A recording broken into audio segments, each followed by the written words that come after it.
স্বীকৃতি presents audio drama. স্বীকৃতির পক্ষ থেকে আমরা আজকে আপনাদের জন্য নিয়ে এসেছি 10 শরিকের বাড়ি। এই গল্পটি লিখেছেন রমেশ সরকার। এই গল্প সম্বন্ধে কিছু বলে রাখা দরকার। 10 শরিকের বাড়ি আমাদের অনেকেরই শৈশব বা জীবনের একটি গুরুত্বপূর্ণ সময় কেটেছে এই 10 শরিকের বাড়িতেই। ঝগড়া, কোলাহল, অশান্তি, মনোমালিন্য এবং দিনের শেষে সব কিছু ভুলে একত্রে হাসি, মজা, ঠাট্টা কিসেরই না সাক্ষী রয়েছে এই 10 শরিকের বাড়ি।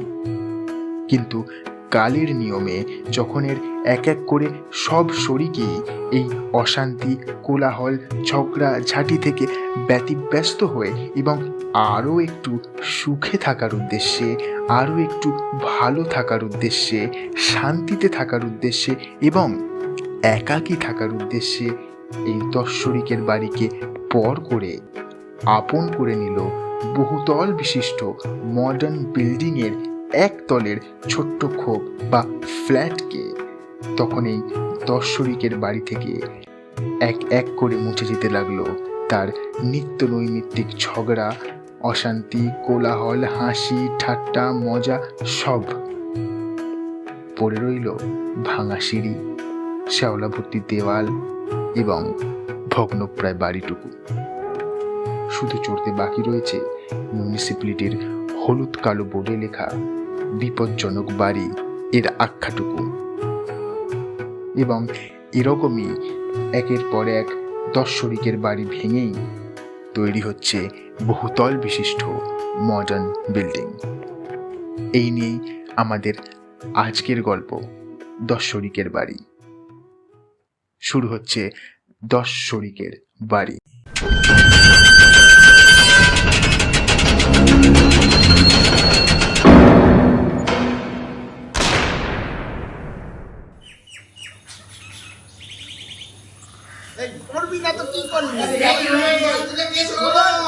আপনারা একটু থামুন তো, আমার ছেলে লেখাপড়া করছে। ভাই যন্ত্রণা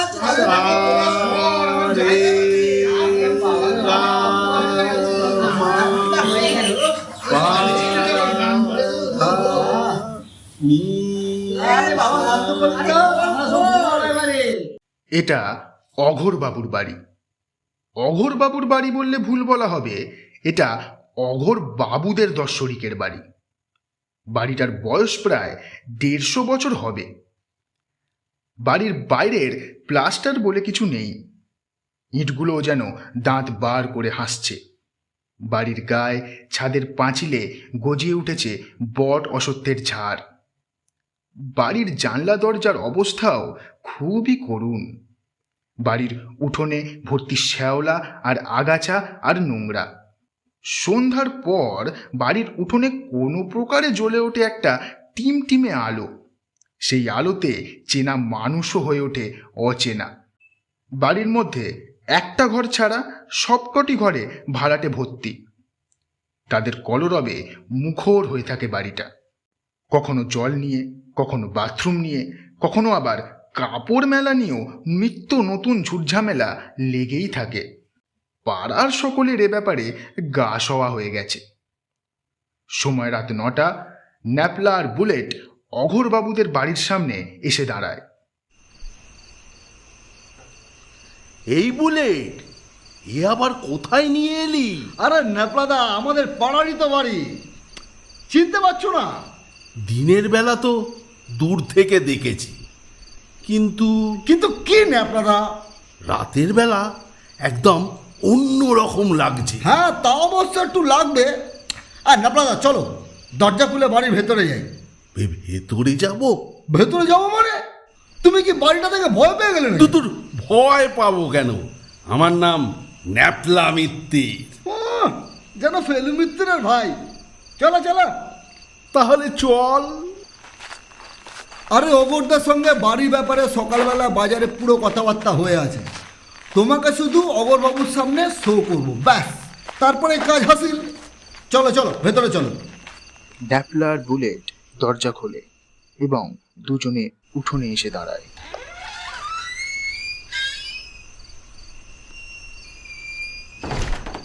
এই ন্যাপলারা দেখে শুনে পা ফেলবে, নলে কিন্তু চিত পটাং।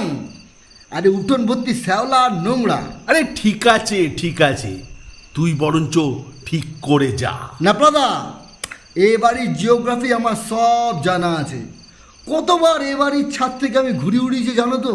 যা টিম টিম করে আলো জ্বলছে, কিছুই তো দেখা যাচ্ছে না রে। মোবাইলের টর্চটা জেলে নাও। আর টর্চ জেলে কাজ নেই, একেই আমার মোবাইলে 7% চার্জ দেখাচ্ছে। কথা না বাড়িয়ে তুই বরঞ্চ অঘোরদাকেই ডাক। অগরদা তো থাকে দোতলায়। হ্যাঁ হ্যাঁ, ডাকছি ডাকছি। অগরদা, ও অগরদা, অগরদা, ও অগরদা। কি রে বাবা, সব ঘুমিয়ে পড়লো নাকি? সবে তোমার তো রাত 9টা বাজে। বুলেট, চল সিঁড়ি দিয়ে দোতলায় উঠি। হুম, একদম না, ওই ভুলটা একদম করতে চেও না নাব্বাদা। কেন রে? তুমি আজ নতুন, বললাম না এবারই জিওগ্রাফি আমার পুরো জানা আছে। হ্যাঁ, সিঁড়ি তো নয় যেন একেবারে ভুল ভুলাইয়া। সিঁড়ি দিয়ে ওঠানামা করলে দিনের বেলায় ঠিকঠাক কোনো মানুষকে চেনা যায় না, শুধু গলার আওয়াজে বোঝা যায় কে উঠছে আর কে নামছে। আই বাস, না রে বুলেট, তাহলে গিয়ে কাজ নেই, তুই এখান থেকেই ডাক। হ্যাঁ হ্যাঁ, ডাকছি ডাকছি। অগরদা, ও অগরদা। কি ব্যাপার, কাকে চাই? অঘোরদাকে। আমি অগর বাড়ুজ্জে। অগরদা, আমি বুলেট। ওই আজ সকালবেলা বাজারে কথা বলছিলাম না বাড়ির ব্যাপারে।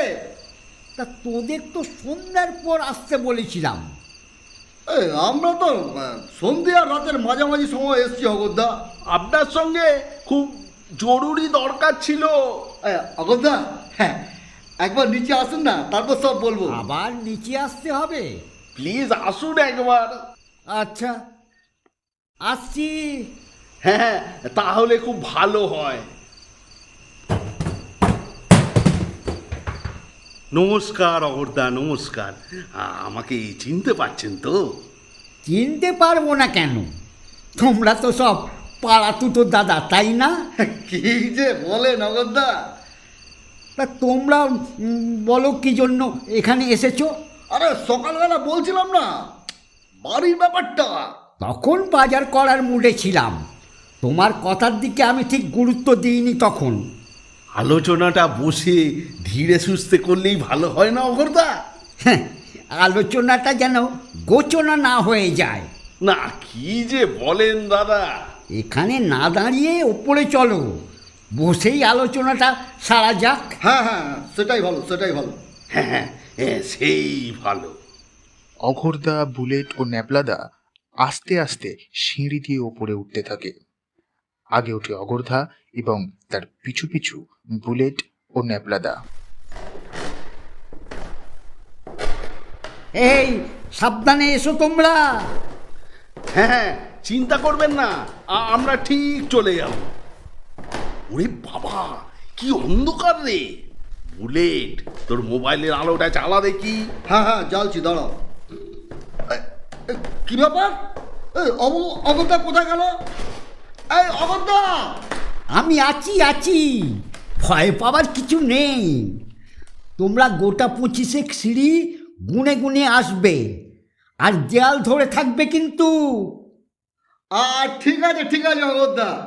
উড়ি বাবরে বাবু! এই কি হলো ন্যাপলাদা? কি জোরে মাথাটা ঠুকে গেল রে বাবরে বাপ! ন্যাপলাদা, সাবধানে এসো, মাথাটা বাঁচিয়ে। এই আমি আলোটা দেখাচ্ছি। দেখা দেখা, আলোটা দেখা। এবার ঠিক আছে তো? ঠিক আছে ঠিক আছে ঠিক আছে। বাবারে! ন্যাপলাদা, ঠিক করে দেখবে কিন্তু। আরে কোথাও সিলিং এর হাইট 8 ফুট, আবার কোথাও 4 ফুট। তুমি আমায় ফলো করো, আমায় ফলো করো। এখনো কতটা বাকি রে? এই তো 15 নম্বর সিঁড়িতে পা দিলাম। বাবারে, কি বিচ্ছিরি গন্ধ রে! উড়ি বাবারে! ন্যাপলাদা, তুমি না পায়খানার মধ্যে ঢুকে পড়েছিলে। ওটা পায়খানা? ইস, বাপরে বাপরে বাপরে বাপরে বাপ, ধর ধর আমার হাতটা ধর। হ্যাঁ হ্যাঁ, এই এই- এই আমার হাতটা ধরো ধরো। হ্যাঁ, ঠিক আছে, চল চল, এবারে আউট করে চল। তোমরা কি উঠতে পেরেছো? এই আর একটু বাকি আছে। এসো এসো তোমরা।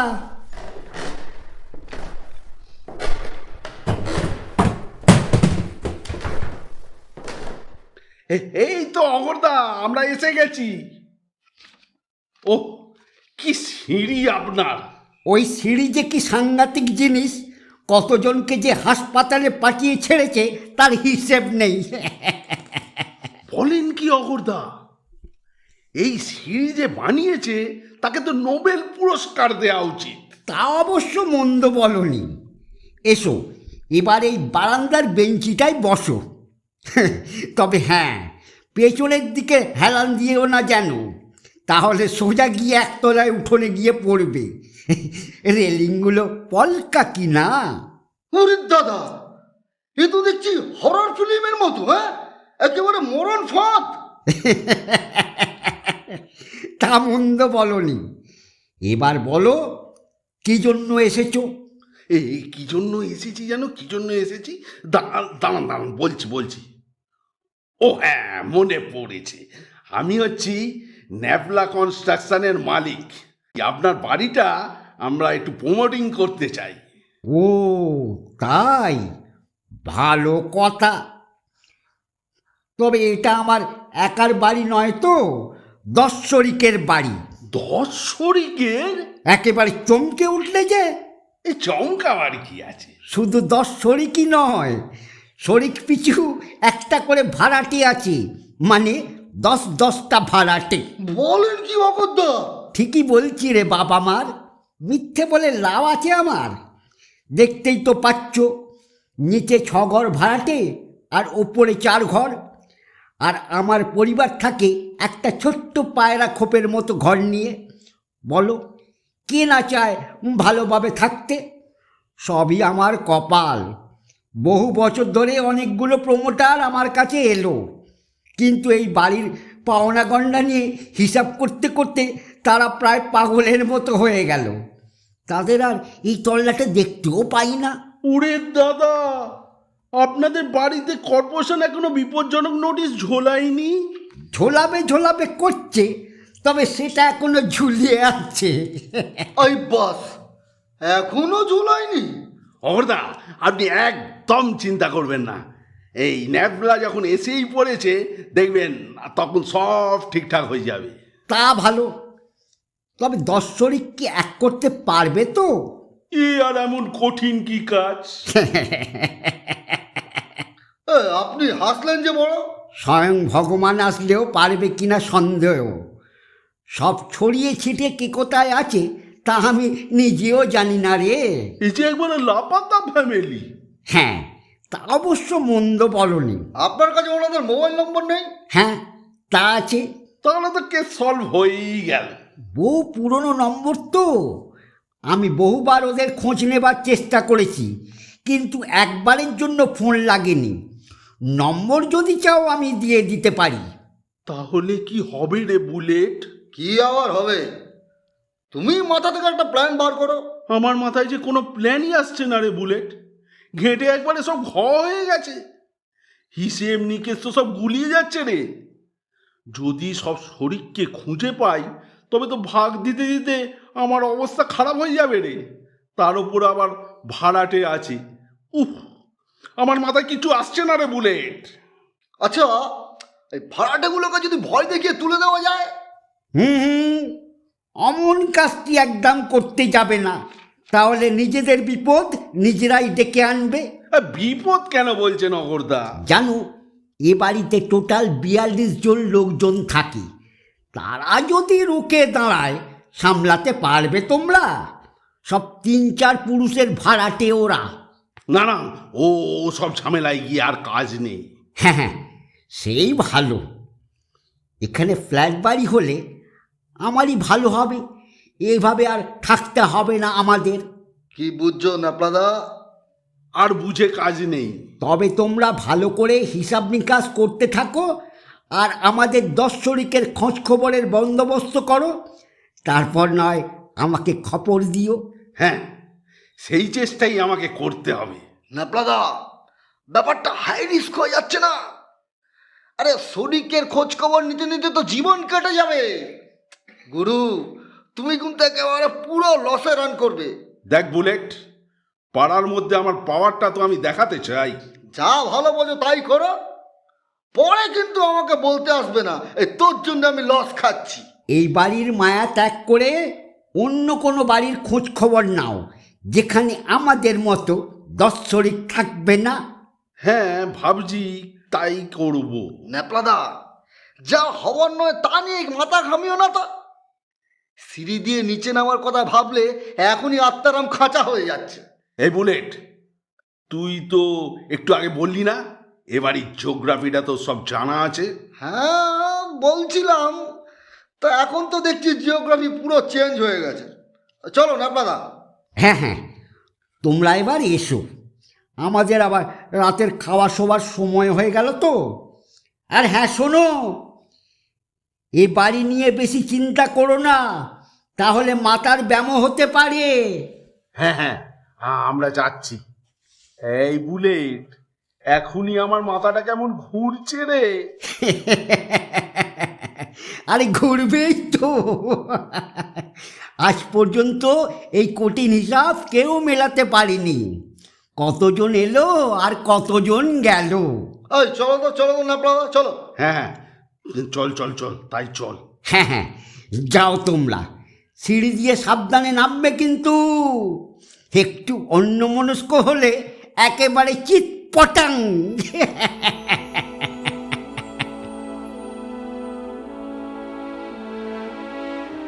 শুনছিলেন 10 শরিকের বাড়ি। অঘোরদার চরিত্রে রমেশ সরকার, ন্যাপলাদার চরিত্রে চন্দন শীল, বুলেটের চরিত্রে দয়াল দাস এবং গল্পের সূত্রধর এবং গল্প পাঠে আমি অরিজিৎ। আপনাদের যদি এই গল্পটি ভালো লেগে থাকে তাহলে লাইক, কমেন্ট এবং শেয়ার করতে ভুলবেন না। মনে রাখবেন, আপনাদের একটি লাইক ও একটি কমেন্ট আমাদের অনুপ্রেরণা 1000 গুণ বাড়াতে সক্ষম।